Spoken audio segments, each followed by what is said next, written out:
Madam President, I rise today in light of the news that John Kerry, America's climate czar, will soon be leaving his post. Mr. Kerry's exit presents, I think, us with an opportunity to comprehensively re-examine the Biden administration's record on energy and the environment. For 3 years now, while Mr. Kerry's been there, we've had energy regulation after energy regulation, climate mandate after climate mandate, and President Biden has clearly and unapologetically put the American people last. His cabinet secretaries and unelected staff members from the State Department to the EPA, from the White House to the U.S. Department of Transportation have followed his lead. They've pushed an unworkable, untenable agenda meant to appease the global climate community and environmental activists alike. The problem is that these goals and proposals are completely detached from reality. Well, let's just start with Mr. Kerry's recent comments. There shouldn't, I'm quoting him, there shouldn't be any more coal power plants permitted in the world, end quote, followed by him signing an international pledge to do just that. Well, that's a big statement for someone in his position, yet he has outlined no plan to replace this baseload energy source that is critical to our nation and really critical around the world, especially in these winter months, on days like we see today and this past week where we've had record freezing and below freezing temperatures. He makes comments like this, but does not acknowledge that states like mine, West Virginia, or states like Michigan, Minnesota, Kentucky, and Colorado all rely heavily on coal-fired power plants for our electricity. Acknowledging this reality would not be wise for Mr. Kerry because decimating the entire electric grid of dozens of states across the country and the thousands, tens of thousands of jobs that go with it would not be a good look for the administration. So they never quite get to the next point of what would happen if we actually followed what he's saying. But not to fear, the EPA has Mr. Kerry's back when it comes to threatening America's energy grid with policies that are just not based in reality. Despite the Supreme Court knocking down the Obama administration's previous attempt to close down coal and gas-fired power plants in West Virginia versus the EPA, the Biden administration has doubled down on this reckless policy.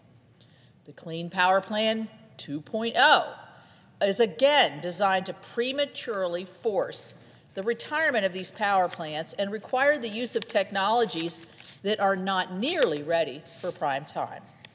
Unfortunately for the American people, by the time the courts catch up, as they did before, a lot of the damage is done.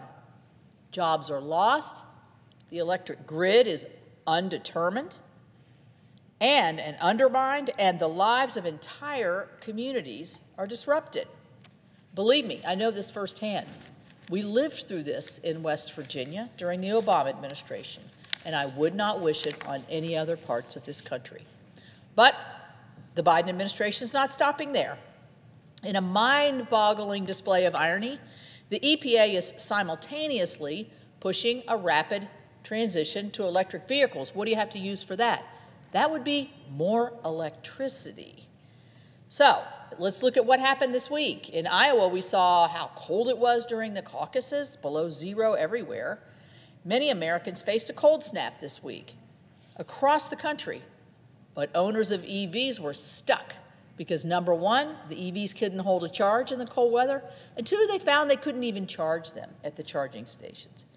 A rapid and unreasonable transition to these vehicles, and I'm not anti-electric vehicle at all, with serious reliability concerns, would also increase electricity demand as the agency works to shut down reliable baseload energy sources of power. Makes no sense. And again, ignoring reality, the Biden administration just carries on. More recently, the EPA announced a tax on energy companies through a methane fee, using the Democrats' really disastrous Inflation Reduction Act to target and penalize American energy producers. And currently, a complex set of cases is winding through the courts on the topic of the EPA's so-called good neighbor air regulation. This policy would take away the authority of 23 states, mine included, to determine how best to regulate ozone and reduce emissions in their own borders, which is what the Clean Air Act calls for, an alarming consolidation of power for Washington bureaucrats. The EPA's approach ignores the cooperative federalism framework of the Clean Air Act and deprives the states of their rights to regulate first. Our states know our states better than from the federal government. 12 states have already been successful in convincing courts that this program has serious legal challenges and issues, and that the courts have issued stays of the rule. And this was all followed then by the EPA's disastrous Waters of the U.S., better known in these halls as WOTUS, which illegally expanded the jurisdiction of the federal government at the expense of American farmers, builders, and private landowners.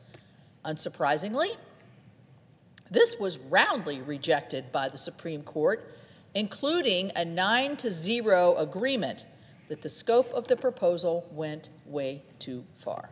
Yet, even as the highest court in the land sends clear warning signals that President Biden's energy and environmental overreach is illegal, those down the street at 1600 Pennsylvania Avenue just don't seem to care. We've seen the resounding theme of federal overreach, not just at departments and agencies, but also directly from the White House.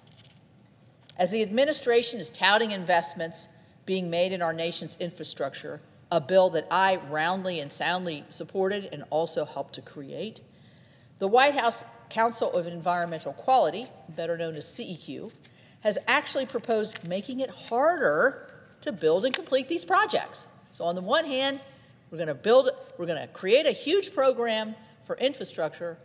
On the other hand, we're going to restrict how you build, when you build, how much it costs to build, and if you can build at all.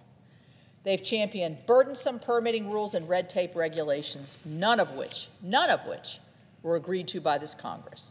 And the White House Office of Management and Budget, better known as OMB, published a government-wide mandate on agencies to consider its flawed, quote-unquote, social cost of greenhouse gases metrics. Well, I've asked for transparency here because I want to know, how are these numbers developed and used, and have gotten no substantive answers in response. It's crickets over there when I ask these questions. All we received are broad public pronouncements that these numbers are to be used by departments and agencies when purchasing any goods or services in this time of high inflation and supply cost issues, and when reviewing any proposed energy or infrastructure projects as they see fit. Again, the irony is astounding for those of us looking at this from a realistic point of view. The same White House boasting about infrastructure investments, I'm going to repeat, and growth, is simultaneously hamstringing itself with climate mandates and memos that will impact millions of workers, families, and employers across this country, with all of the details hidden out of the sight of the American people. After 3 years, there's a clear message that Mr. Biden, or President Biden, and Mr. Kerry need to hear. Regulations meant to signal climate action that don't follow the law and aren't based in reality are not the answer. There is a better way, one that will unite us and actually make our nation and world healthier and stronger. I've said so many times that our energy and environmental policies do not have to be at odds. So instead of targeting natural gas production, which was the major reason America reduced its emissions in the last 20 years, we should continue to support it. Doing so will boost our American energy, make for a cleaner environment and better environment, and help our allies abroad all at the same time. We can also support the future expansion of nuclear energy, which holds great promise. It is emissions-free, It's a linchpin of America's energy grid. By enacting these policies that will drive development here on our shores and help us grow. And we could move ahead with permits for carbon capture, use, and storage in states who want to harness innovative technologies like mine, create jobs and protect the environment at the same time, and use natural gas, coal, as long as we can, because it's abundant in this country. There's room for all that if we would just stop the hyperbole and alarmism that is so often encountered when discussing this issue. When I and so many Americans hear somebody say, "shut it all down," comments from the climate czar that are then mirrored in actual regulations from the federal government, it just is not helpful. And I believe that history will show, and has shown, that it only hurts us. So as Mr. Kerry exits the administration, let's take stock of the path the Biden administration has taken us down. And it's clear we must reverse course, we must leave behind the unworkable proposals and job-killing overreach, and work together to allow realistic solutions that can thrive right here in America. With that, I yield back, Madam President.